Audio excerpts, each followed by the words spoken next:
Hello everyone, this is Scarzig, and welcome back to another episode of Duelyst. Today, we're playing some Alabaster Titan Argeon. Now let me pull up this list real quick. I don't think I was the only person that was surprised to find out that the Alabaster Titan deck type is a bit more viable than I initially thought it would be. The thought of making a deck without spells seemed like a huge handicap, but as we all know, Argeon does have the standard tempo minion package, and so generally you can just get by with those, right, where you're putting so much pressure on your opponent that you don't need spells. You do have access to your Bloodborne spell, of course, which is generally enough. Most of the spells in the game, truth be told, are specifically just for catching up when you fall behind. You know, like Tempest, Martyrdom, you know, any sort of removal. Holy Immolation is a great one that's primarily used not only to push face damage, but also, you know, to clear your opponent's board. But we just try to get that early stranglehold on the map and not let go, and then Alabaster Titan allows us to just make lethal combinations out of any board combination that we can get.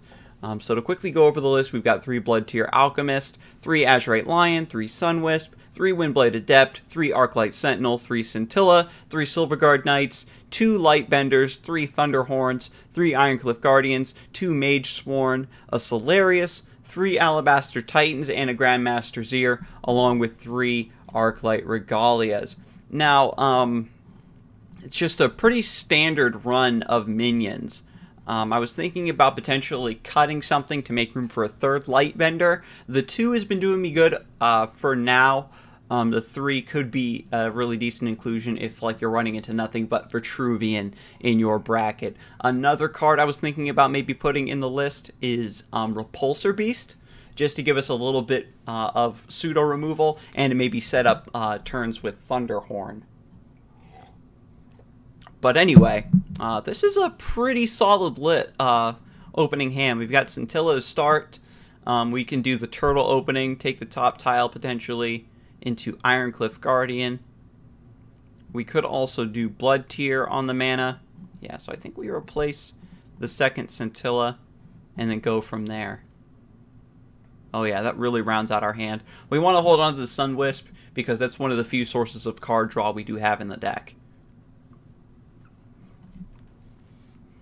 Alright, so opponent opening up with Azurite Lion, and we've got the Forbidden Tempo counter opening with Blood Tier Alchemist on the tile, and then Arclight Sentinel to clear that. Oh my god, so good, so good! And now we've got a 2/4 on the center tile, protecting the Blood Tier Alchemist from our opponent, and we can walk up or down to take mana and then play the Ironcliff Guardian. Ramping it out early is just fantastic because it forces your opponent to use a good chunk of their turn to deal with it, right? Most removals for Ironcliff Guardian will take up a good chunk of your turn, especially going up against Lionar. There's a chance our opponent isn't going to have the removal that he needs to completely clear it. Oh, he's going to go for the Tempest. This is nice. This is very nice, actually, so that he can clear my board. So he's going to deny that ramp, which I really respect. So we're just going to probably put down the... We'll put the Sunwisp on the mana tile first, in case we draw into a Silverguard, because I think I'd want to play a Silverguard instead. We could potentially keep this just because we can go Ironcliff next turn into Mage Sworn next turn and then Solarius to reload. So I think I'm just going to do this play. Let me see. Our opponent's going to be on 4 mana next turn, so we don't have to worry about Holy Immolation shenanigans. If he were to punch the Scintilla and then Tempest again or something, or have like an Arclight Sentinel of his own, that would make me really sad. So I'm just going to play it in a more defensive spot, because being able to get some healing off the Scintilla is always a plus. Wow, he actually stays to fight the Sunwisp. And I'm not worried about like an Ironcliff Guardian from him just yet. This is fancy. Sinister Silhouette. Then you can just roar this over and over and over again. Ooh, that's spicy. That is spicy. Perma lockdown, huh? Well, I have a couple different options here. I can just play an Ironcliff Guardian, and then that provokes all of these, and then he won't be able to do much. Or I just play Arclight Regalia, and none of these minions work. Actually, I should probably just I should probably just play the Ironcliff. We'll move the Scintilla up to go towards this mana. I'm glad to see somebody experimenting with the Sinister Silhouette. Do I replace Arclight Regalia, I suppose, is the answer here, because I won't be able to use it until I get a Lightbender. Yeah, so I'm just going to replace.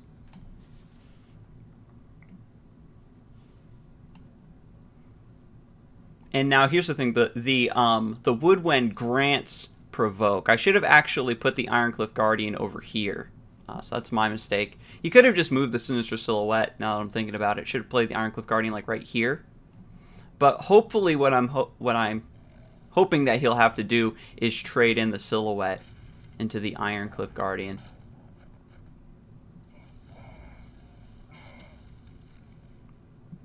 Alright. So... Oh, wait, I can Arclight Sentinel this bad boy. Beautiful. So... Let me see. I can walk forward to 7. And probably just get the Alabaster Titan online. Take it slow, because I have an answer for this already, right? And then giving this with the Halo Bulwark and everything. Yeah, I really like that play. We're just going to do this.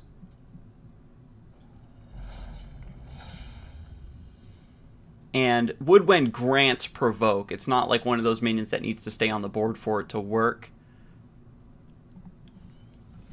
So now we are pretty deadly, right? Because this now has Force Field, he most likely won't be able to clear it. And then next turn I can Arclight Sentinel to break the Sinister Silhouette and then just destroy him.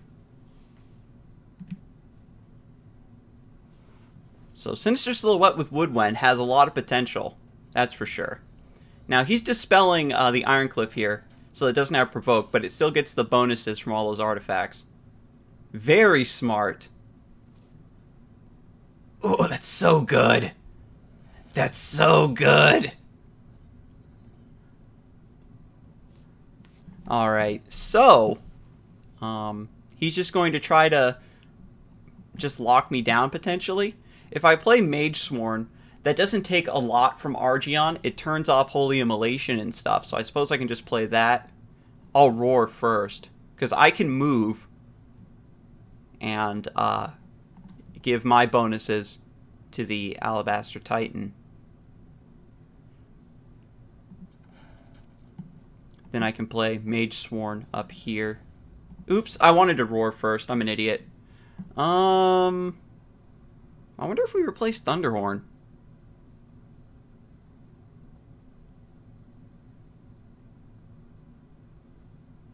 Yeah, we'll replace Thunderhorn, because we're still looking for Lightbenders and stuff.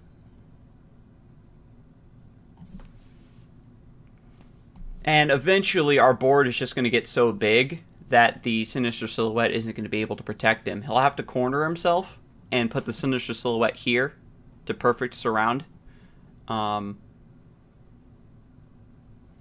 Okay, so that's an issue. He's got a Thunderhorn of his own.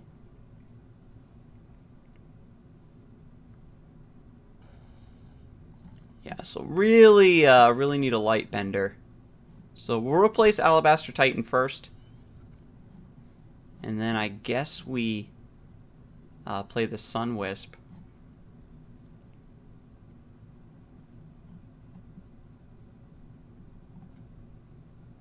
We're going to run the Mage Sworn out. We want him to just not have access to any spells. I guess we play that here. Zir is interesting.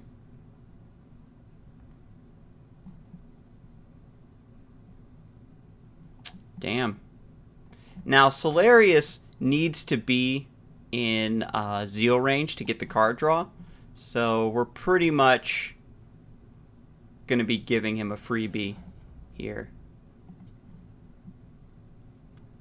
But, I mean, the Halo Bulwark really helps us out in that regard. Still no Lightbender. Yeah, so this is what I was talking about, where the 2 was sufficing, but then you get games like this where you really need one. And this is super cool that we're locked down by Sinister Silhouette, because I think that the combo with Woodwind was something that people were actually considering, but probably felt it would be a bit too janky. But against this particular list that doesn't run spells for removal and has a hard time fishing for Dispel is pretty damn good.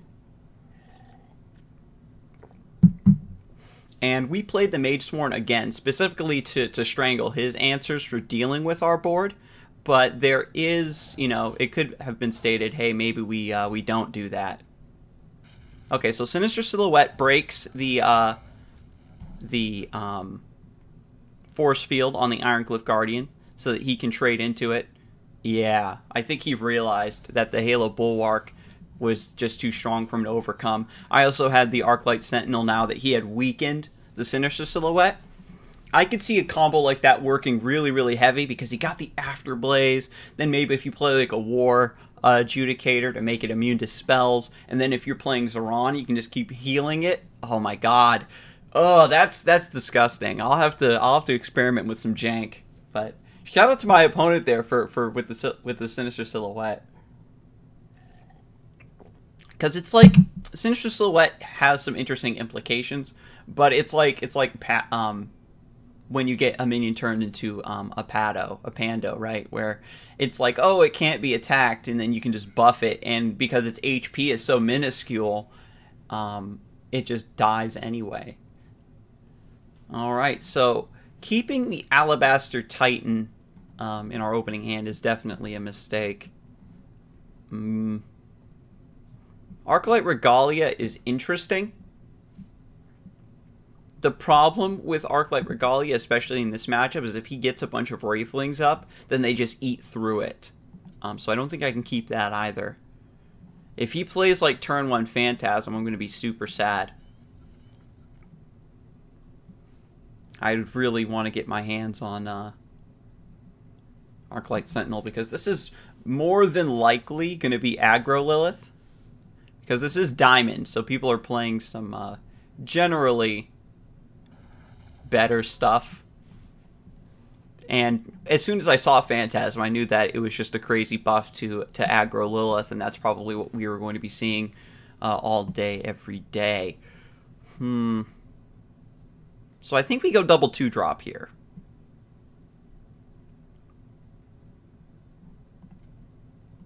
But I think we actually go Sunwisp, Azurite Lion. Because the Sunwisp threatens to trade into the Cryptographer, and it'll force him to hit with it.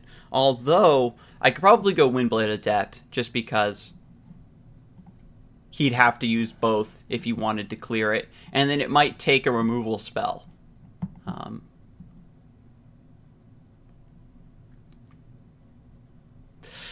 Oh god, I'm going to actually play the Azurite Lion back here, because it still threatens this top mana, but this plays around Grasp of Agony. Right, because if he were to Grasp and then trade both in, and then the Windblade and my Azurite gets cleared, that allows him to still do Shadow Spawn or whatever. And then he, you know what I mean, he's ahead on board. Because it's difficult to start developing Swarm when your opponent has bodies threatening. So he's just going to ramp. This is fine. Oh my god. It's so weird. Like, Windblade Adept feels to me so much... It feels natural as a 3-3. It's hard to believe that it was a 4-3 for so long, right? That it had +2 on its Zeal. Like, looking back on it, I can't believe we all tolerated that minion for so long. I think it's because it was in the game for so long that we were just used to it. I think that's one factor that goes into how OP something is how long has it been in the game for you to tolerate it. And here we are again, hoping to get,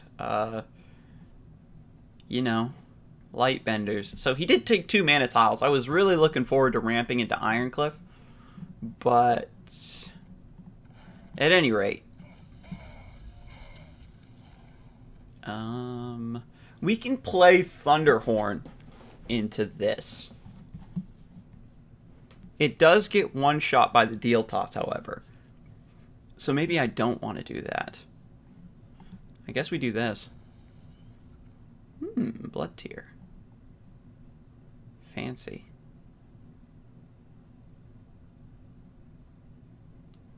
One, two, three.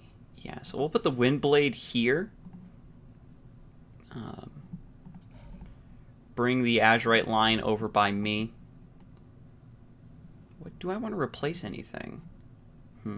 No, we'll play the Blood Tier Alchemist to take out this Wraithling. And we're gonna leave this healthy because we just we really don't want to take this 5 damage from the deal toss right now. I suppose the smartest play would have been Blood Tier Alchemist onto the deal toss. It was just that he had Wraithling to trade here, and then Wraithling plus General to trade here, and then deal toss hits. And so this way, it takes out one of the resources he would use to kill both of these, to open up a path for it. Because there's a chance that we could just get a Lightbender, and then we don't have to really worry about that regardless. I could even roar the Azurite Lion and send it on a quest to trade into the 5/3, and then we just ignore the Tombstone. Basically, we'd be in the same situation we were last game, where we're pinned down by a Provoke, but we don't care, right? Because we're just going to build up a board and then kill you with Alabaster Titan. Ooh, fancy. Is this the Grasp play? Yepperoonie. He had it.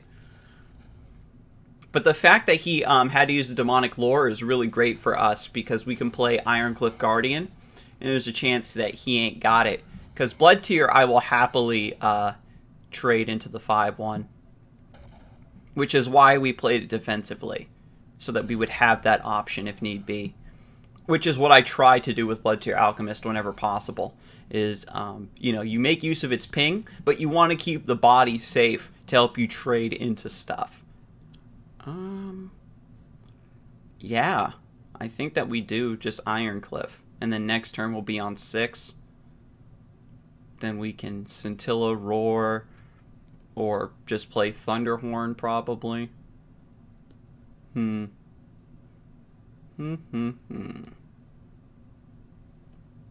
just a matter of the Tombstone. Where do I want it to spawn? Because I can walk away from him. And then if the Tombstone like spawns over here, he can't provoke me right away. So that actually seems like a good idea to walk over here before I kill the deal toss.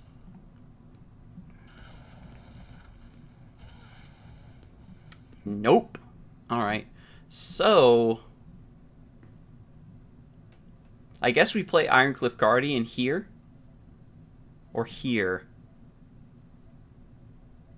He knows I've got the Ironcliff now. I've already shown selecting. I'm just thinking about... Because, like, if I play Ironcliff here, then he just gets to provoke me and summon minions off of the Tombstone. So I want the Ironcliff to be a little bit closer, especially since we're getting nearer to Alabaster Titan. Having the Ironcliff closer to me so that I can buff it up is going to be good. Like, there was potential for me to play Ironcliff here and force him to bring the Tombstone away from me. Damn, Ritual Banishing. That's rough. We're slowly eating through a lot of his important removal, though. Thunderhorn had a good option there as well, to just play Thunderhorn. But next turn, I think that we'll just Scintilla Roar. probably start wailing on the tombstone. Actually, I've got Arclight Regalia. No, I replaced Regalia because I have Alabaster Titan for next turn. Oh, Lightbender, which we can save. We can save the Lightbender. Yeah, so we aren't too low, so we don't need a Scintilla. We do want to get the Thunderhorn up and running, I would say. Let me see. That's 4, 6. Yeah, because we want to get the Thunderhorn up because with the Alabaster Titan, it does work. And we're going to play it here. So it's a little bit closer to the action. We'll roar.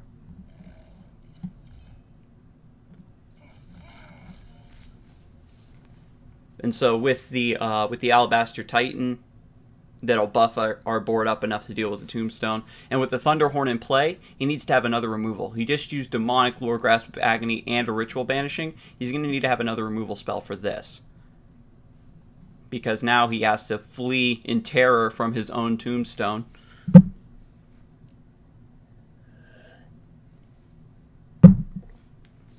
And next turn I've got Alabaster Titan on curve. And then after that, I probably will just play Mage Sworn. Roar, then Mage Sworn, that is. Depending. He's looking to get aggressive here. Looks like he's prepping me for Spectral Revenants, which are going to start dropping next turn.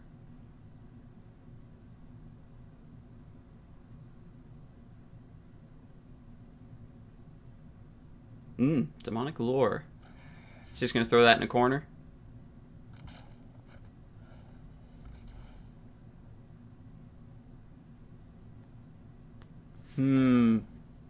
This is interesting. Because I'm thinking to myself, do I just dispel this Tombstone and get away from this? Because he could have like Deathfire Crescendo, which Mage Sworn does not stop.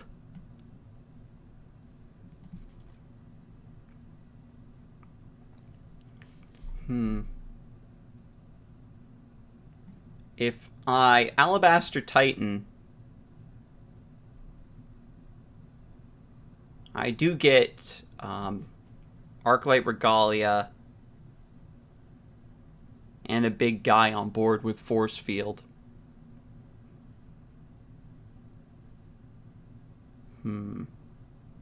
But then potentially, honestly, what would I do anyway, right? Because I can just get Arclight Regalia equipped, put the Tombstone on a timer. Yeah, we're just gonna do it because then we move the Thunderhorn in, and we're gonna start bringing that closer and closer. At the very least, this gives me some sort of measure of defense, right? If he's got Spectral Revenant, he might need to trade most of his board into the Alabaster Titan rather than just hitting me in the face, and so that actually buys me a lot of time, I think.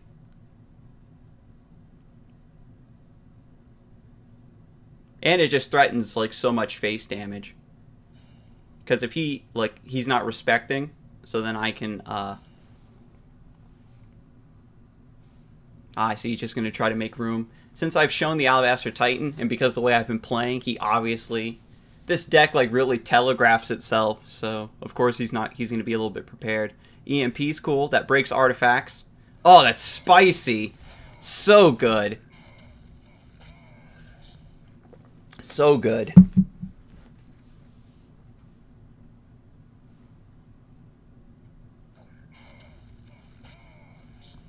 Wow. So yeah, anyway, this is why this isn't going to be ruling the meta or anything. This deck is extremely easy to tech against.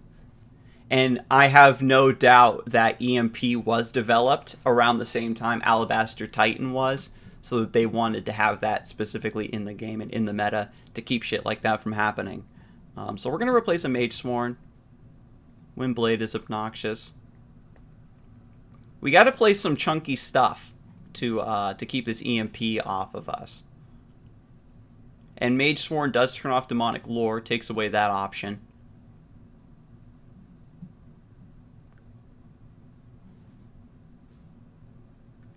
So I can step 2 up.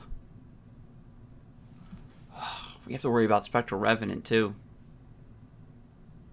Damn, oh my god, that was so good. So good.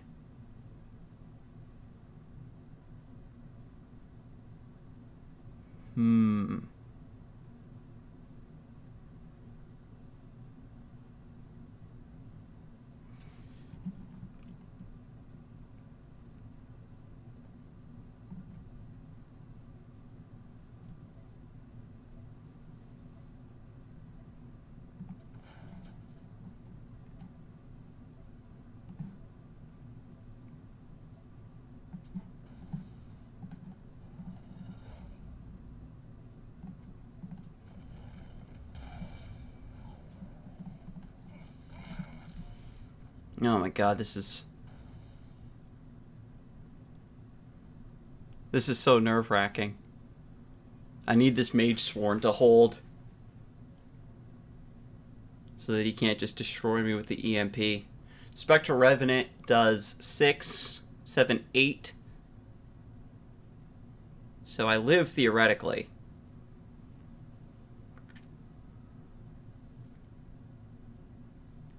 And he most likely will need to use the EMP to kill the Alabaster Titan.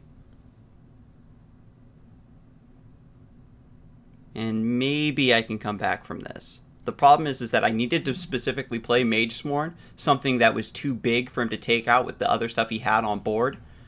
At the same time, taking away Demonic Lure is an option to move things out of the way to kill me. But having the Mage Sworn up like this turns off my ability to play Scintilla and Roar and start healing up. So the Variax is an issue. We've got 4, 5, 6, 7. I can actually trade in with the Mage Sworn so that I can roar the Thunderhorn.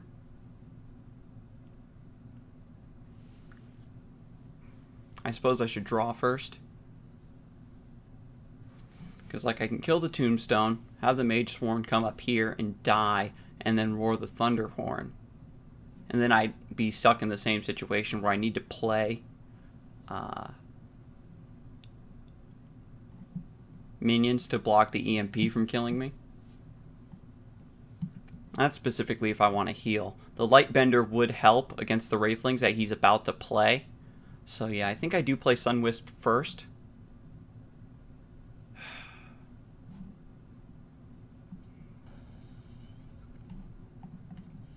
Ah, Alabaster Titan. That's exactly what I wanted to see. Because I can just...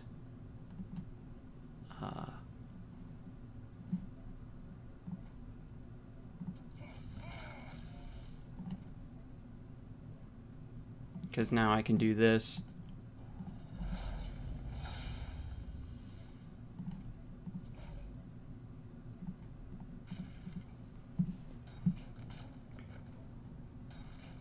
Whew! All right.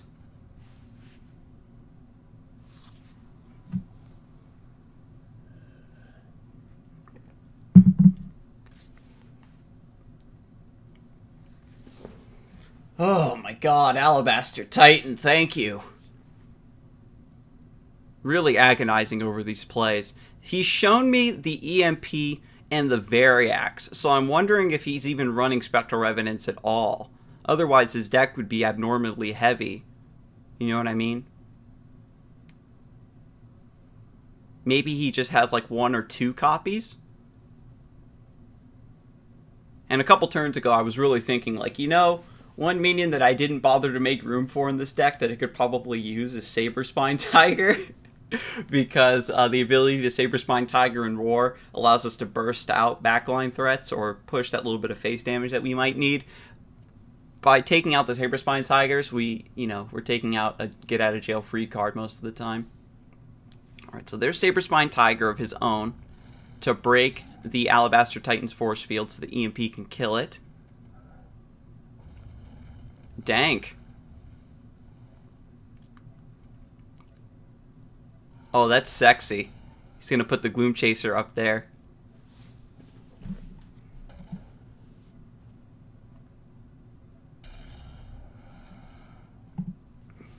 So things are about to get pretty hairy because he can just make 5/5s every turn. So I do have to make this count. So I move Mage Sworn here, then I step around. Mage Sworn trades into this for free. Thunderhorn can step here, kill this one for free. Sunwisp swings around here. Oh my god, yeah, this positioning's so good for me. Kill that. You kill that. You come around here and kill that. Then we play the Ironcliff Guardian and Scintilla.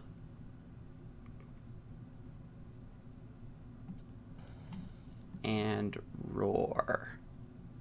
Oh wait, we can't roar because of Mage Sworn. Lamau. Yeah, we'll hold the Lightbender.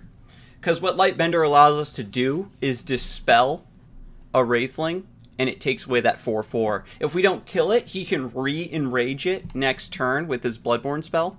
Bloodbound spell. Bloodbound spell. But it might allow us to, you know, shrink one down, basically. Or, you know, maybe we move a Provoke out of the way. He's only got one card in hand, and I've got a board, and basically this is what the deck wants to do to you. Because he killed the Alabaster Titan, but it already gave me its beautiful, bountiful treasures for me to carry into battle. And the reason I played Scintilla here is to force those Wraithlings to spawn like this. Oh, Ritual Banishing, so good. So that was his last card.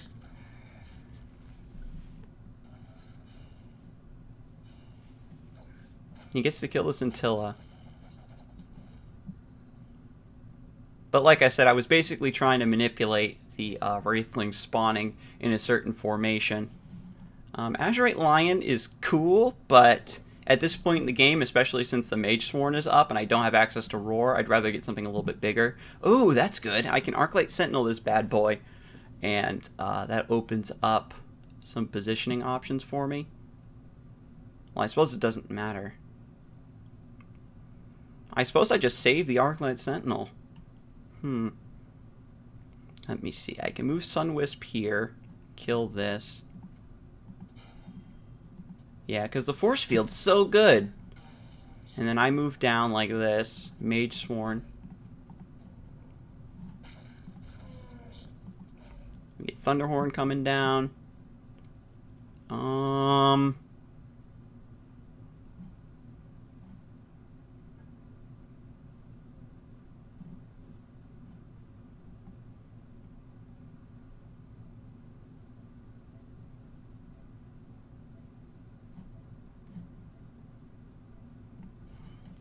I'm just going to hold those. Because I was thinking about... Here was my crazy thought process. I wanted to play Arclight Sentinel here, just have an additional, like, minion that, like, walls. But I was like, oh, but what if I use it to buff the Mage Sworn, and then his last card is Punish, right? And then all of a sudden, you know, I'm just chasing him around and can't do anything. So this is the situation where Lightbender becomes kind of good. Let me see. If I move Sunwisp here... Let me think.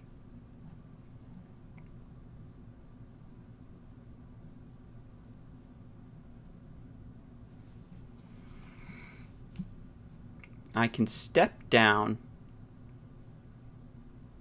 kill this Gloom Chaser for free because I have Arclight Regalia. Then the Mage Sworn would step down to kill this Wraithling. Yeah, so we hold back the Sunwisp.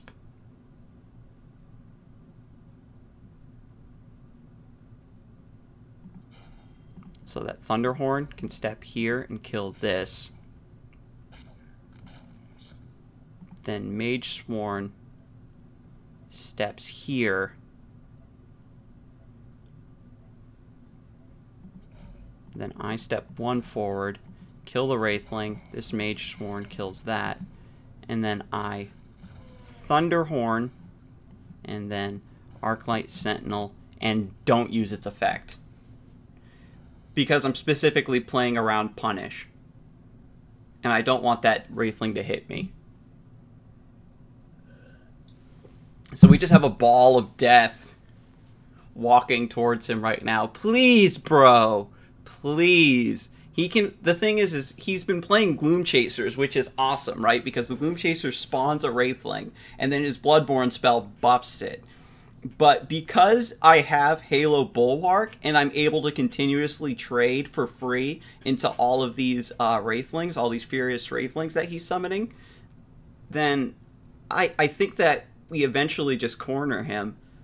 I'm wondering what sort of out he has. Maybe a second EMP is in his deck somewhere, which is probably what he's banking on. Because if you'll recall, I've yet to get a face hit. But yeah, this second Thunderhorn isn't dispelled, by the way. So he has to step into the corner.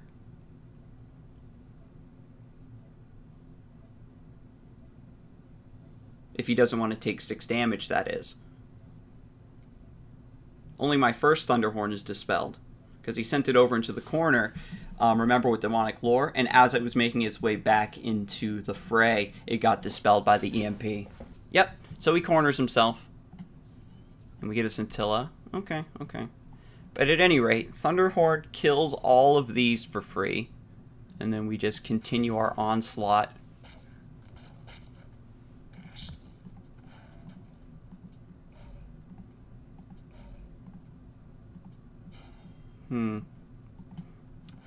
I think we get, like, destroyed by, what, Necrotic Sphere or something?